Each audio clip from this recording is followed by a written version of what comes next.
नमस्कार श्रोता बंधुरा आजकेर ए पर्वे आमरा खूबई गुरुत्वपूर्ण प्रसंग अर्थात सिঁদুর केन पड़ा हय। मायेरा अनेकेই सिঁদুর पड़े थाकेन, सकले जादेर विवाह हय। सनातन धर्मे सकलेই सिঁদুর परिधान करें स्वामीर मंगलेर जन्य। किन्तु प्रकृतभावे आपनि कि जानेन केन सिঁদুর पड़ा हय? आबार सिঁদুর परिधान करते गिये एमन किछु भूल रयेछे जा कखनोई करा उचित नय। एरकम आज 5टी भूलेर कथा बोलबो जा कखनोई किन्तु सिঁদুর पड़ार समय आपनि करबेन ना। गृहेर मध्य यदि अशुभ थेके थाके, स्वामी स्त्रीर मध्य यदि मिल ना थाके, तबे सिঁদুর सठिकभावे व्यवहार करते पारले ता ठीक होबे। आजके बोले देब सेभावे यदि सिঁদুর व्यवहार करते पारेन भगवानेर कृपाय समस्त अशुभ नाश होबे मा कालीर कृपाय। ताहले आसुन आगामी किछुक्षण समय एकसंगे थेके सिঁদুর प्रसंगे এই গুরুত্বপূর্ণ তথ্যগুলো জেনে নিন। आशा करी उपकृत हबेन। आजकेर এই ভিডিওটি দেখে সমৃদ্ধ হবেন। ভিডিওটি দেখে যদি আপনাদের ভালো লাগে তাহলে অবশ্যই একটি লাইক করতে ভুলবেন না এবং আমাদের এই নতুন ইউটিউব চ্যানেলটিকে সাবস্ক্রাইব করে পাশেই থাকবেন। তবে চলুন বেশি কথা না বলে ভিডিওটির মূল প্রসঙ্গে যাওয়া যাক। प्रथमत जे भूलटी सिঁদুর पड़ार समय कखनोई करा उचित नय सेटी हलो सिঁদুর यदि माटीते पड़े जाए ता कखनो माटी थेके निये पड़ा उचित नय। कारण माटीते पड़ा सिঁদুর खूबই अशुभ संकेत प्रदान करे थाके।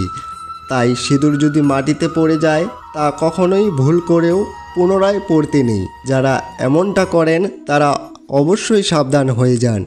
এর জন্য স্বামীর জীবন যেমন ঘোর বিপদের মধ্যে পড়ে তেমনি ভাবে স্বামীর অকাল মৃত্যুও হতে পারে। তাই এটি থেকে সাবধান হয়ে যান। আপনি অল্প বয়সেই বিধবা হয়ে যেতে পারেন, তাই এই ভুলটি কখনোই কিন্তু করা যাবে না। দ্বিতীয়ত যে ভুলটি সিঁদুর পড়ার সময় কখনোই করতে নেই সেটি হলো অন্যের সিঁদুর ভুল করেও কিন্তু ব্যবহার করতে নেই। যদি আপনি এই কাজটি করে থাকেন তাহলে অবশ্যই আপনাকে সাবধান হতে হবে। যেমন বাস্তুশাস্ত্রে এ বিষয়ে বিস্তারিতভাবে বলা হয়েছে।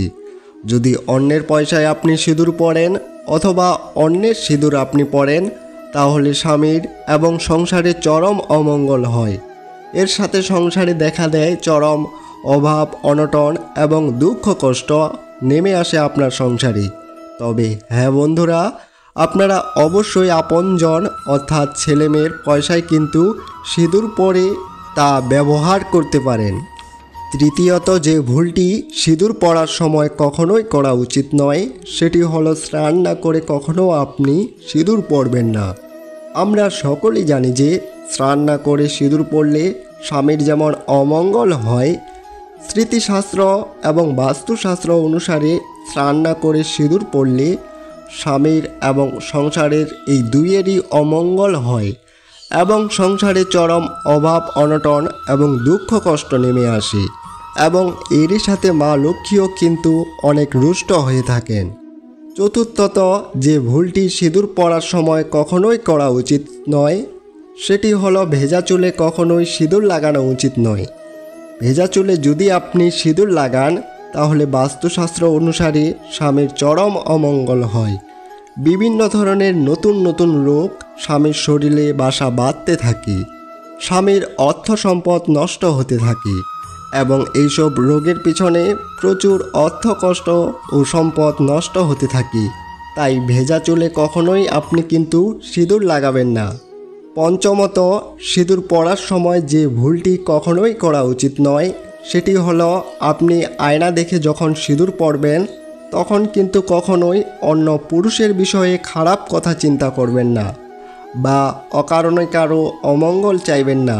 সবচেয়ে ভালো হয় যদি আপনি সিঁদুরের কৌটাটিকে প্রথমে ভগবানের চরণে অর্পণ করতে পারেন এবং তারপর থেকে যদি আপনি পড়া শুরু করেন।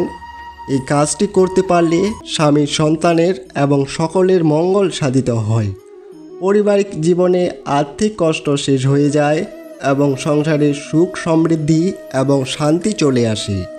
আশা করি শ্রোতা বন্ধুরা এই ছোট্ট ভিডিওটির গুরুত্বপূর্ণ সিঁদুর প্রসঙ্গে এই তথ্যগুলো জেনে আপনি যদি এতটুকুও সমৃদ্ধ হয়ে থাকেন এবং বিশেষভাবে মায়েদের কাছে অনুরোধ করব, ভিডিওটিতে একটি লাইক কিন্তু করে যাবেন এবং এই তথ্যগুলো যদি ভালো লেগে থাকে তাহলে সকলের মাঝে ছড়িয়ে দেবেন। সকলে ভালো থাকুন, সুস্থ থাকুন। আজকের ভিডিওটি এখানেই শেষ করছি। নমস্কার, হরে কৃষ্ণ।